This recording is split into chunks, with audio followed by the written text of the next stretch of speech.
Un riche paysan se tenait un jour dans la cour de sa ferme et contemplait ses champs et ses vergers. La moisson était magnifique et les vergers pliaient sous les fruits.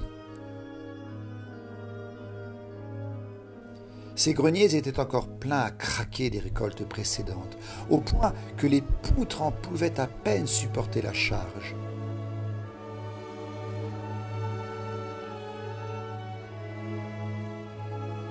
Il se rendit dans ses étables et là, il n'y avait que bœufs gras, vaches bien nourries et chevaux à la robe luisante. Il rentra enfin dans sa chambre et posa ses regards sur les coffres de fer où reposait son argent.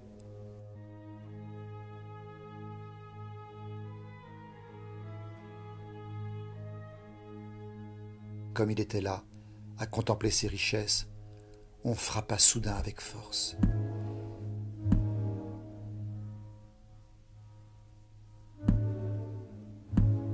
Mais ce n'était pas à la porte de sa chambre que l'on frappait, c'était à la porte de son cœur.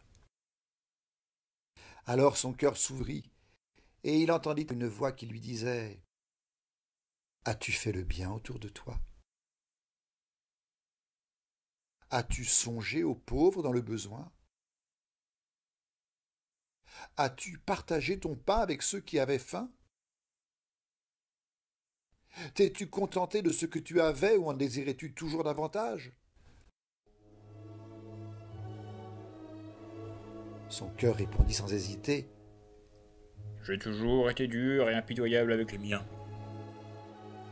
Je ne leur ai jamais procuré aucun bien. J'ai toujours détourné les yeux quand ils venaient un pauvre. Je ne me suis jamais préoccupé de Dieu.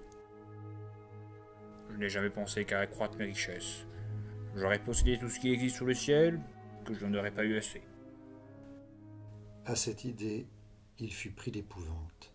Ses genoux se mirent à trembler si fort qu'il dut s'asseoir. On frappa à nouveau. Mais cette fois-ci, c'était à la porte de la salle que l'on frappait. C'était son voisin, un pauvre homme qui avait une kyrielle d'enfants qu'il ne parvenait plus à nourrir suffisamment. « Je sais bien que mon voisin est riche et qu'il a le cœur dur, songeait-il. Je ne pense pas qu'il accepte de m'aider. Mais mes enfants crient famine. Je vais quand même essayer. » Il dit au riche : « Je sais que vous ne vous dessaisissez pas facilement de votre bien, mais je suis un homme qui se noie. Mes enfants sont affamés. Prêtez-moi 4 boisseaux de blé. » Le riche le considéra un long moment, et tel un premier rayon de soleil, un élan de compassion commença de faire fondre un peu de la glace qui recouvrait son cœur, gelé par la cupidité. « Je ne vais pas te prêter 4 boisseaux. Je vais t'en donner 8, mais à une condition. »« Qu'est-ce que je dois faire ? » ?»« Si je meurs, tu devras veiller 3 nuits de suite sur ma tombe. » Cette exigence troubla bien le paysan, mais, dans la détresse où il se trouvait, il eût accepté n'importe quoi. Il promit donc et emporta le blé chez lui.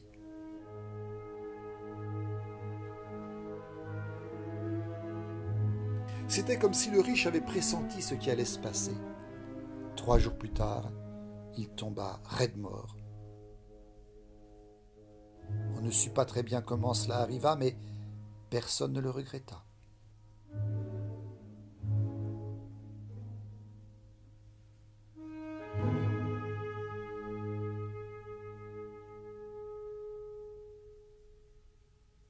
Quand il fut enterré, le pauvre se rappela sa promesse. Il aurait bien aimé en être délié, mais il se dit : « Il s'est montré charitable avec toi. Tu as nourri tes enfants affamés avec son blé. Et quand bien même cela ne serait pas, tu as donné ta parole et tu dois la tenir. » À la tombée de la nuit, il se rendit au cimetière et s'assit sur le tertre. Tout était calme. Seule la lune brillait au-dessus des tombes et parfois une chouette passait et poussait son cri plaintif. Lorsque le soleil se leva, le pauvre retourna chez lui sans encombre et la deuxième nuit s'écoula de la même façon.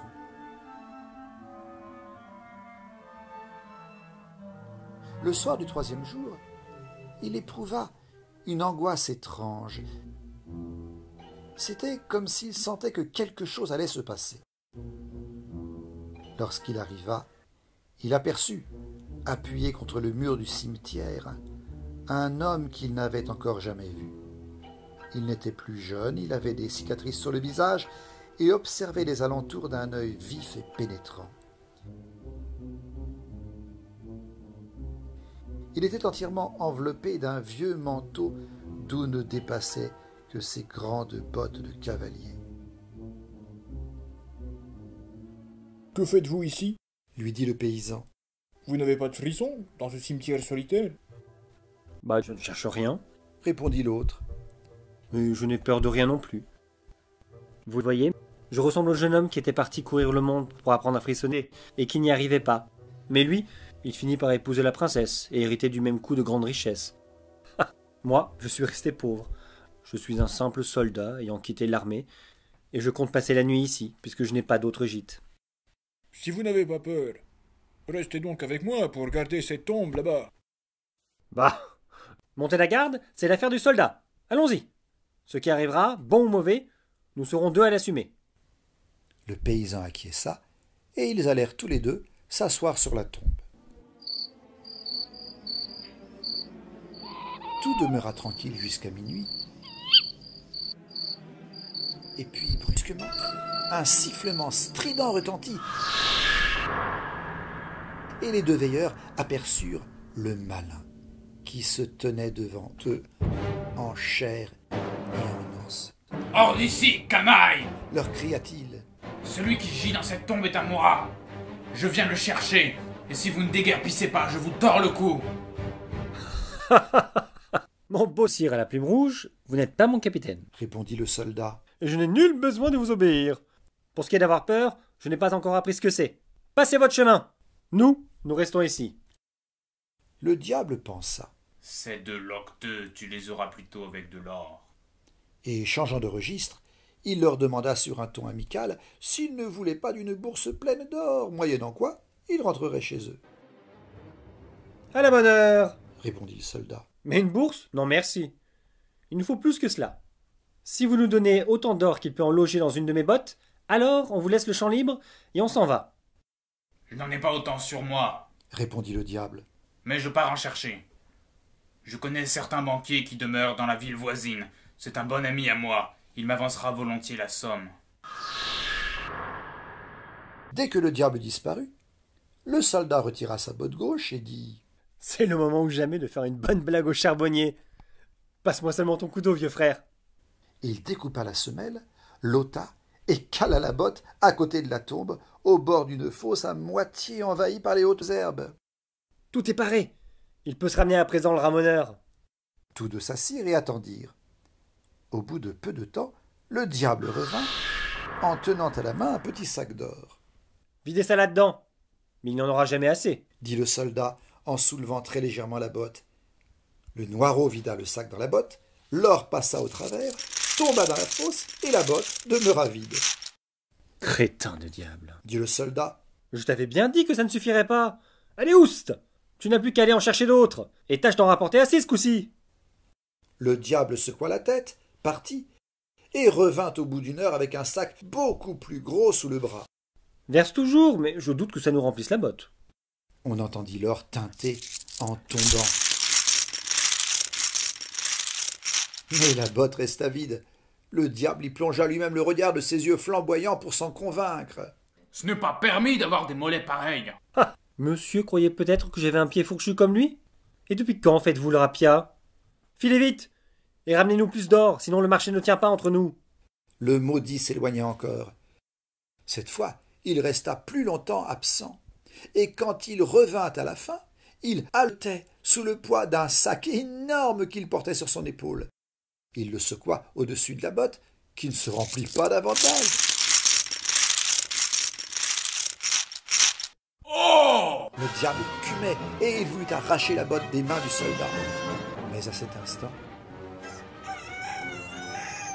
Le premier rayon du soleil levant surgit à l'horizon, et l'esprit mauvais s'enfuit en poussant un grand cri. La pauvre âme était sauvée.